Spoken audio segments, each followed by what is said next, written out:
Hi Gail and Paul. This is the grouping that I've been playing with here in the shop. It's more than 7, Gail. I know you said 7.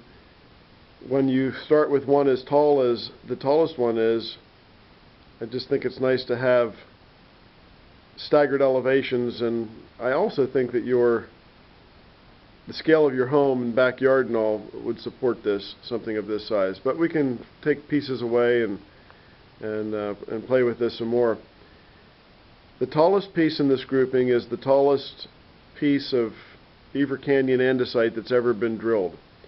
It's almost, it is 74 inches as it stands there. And I think all of last year they got 3 pieces that approach 6 feet, this one going over 6 feet, and in their efforts to take stuff over 48 inches out of the quarry there, I think they got a dozen pieces or so. So it makes this a pretty special grouping, specifically because of that tallest one, but also several of the others are in a handful of pieces that successfully got extracted out of that mass without breaking, and then were successfully drilled. I'll come in a little closer and talk a little bit about excuse me, what we do in the design phase of something like this.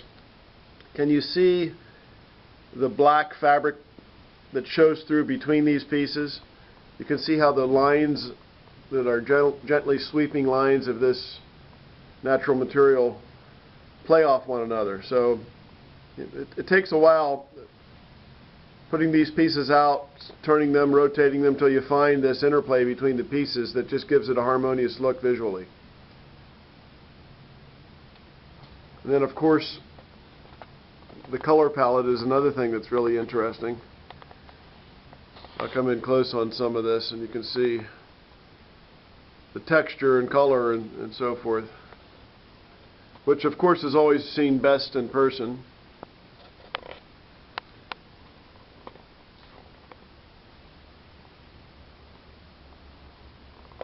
But I can picture this with lights shining up.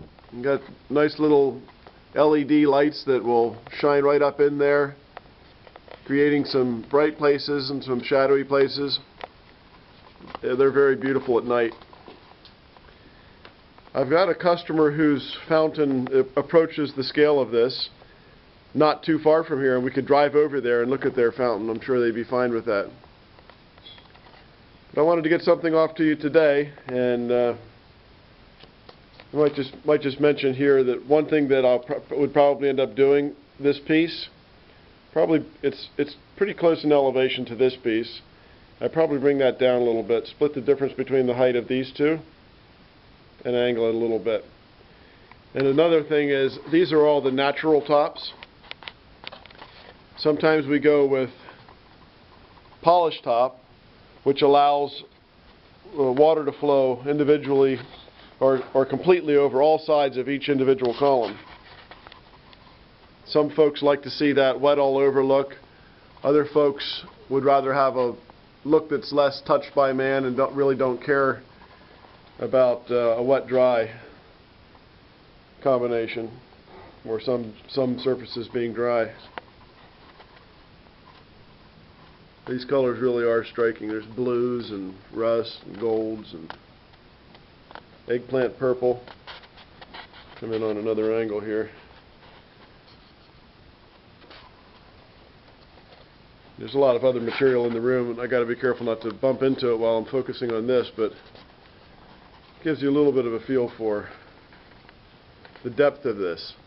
I've got that heavy piece in the front that has such an interesting shape to it, walking out a little bit in front of the rest of it, which makes it more interesting than if it was just all lined up in linear fashion.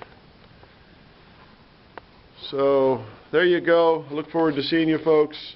Sure, we'll talk again before you come up here on Sunday.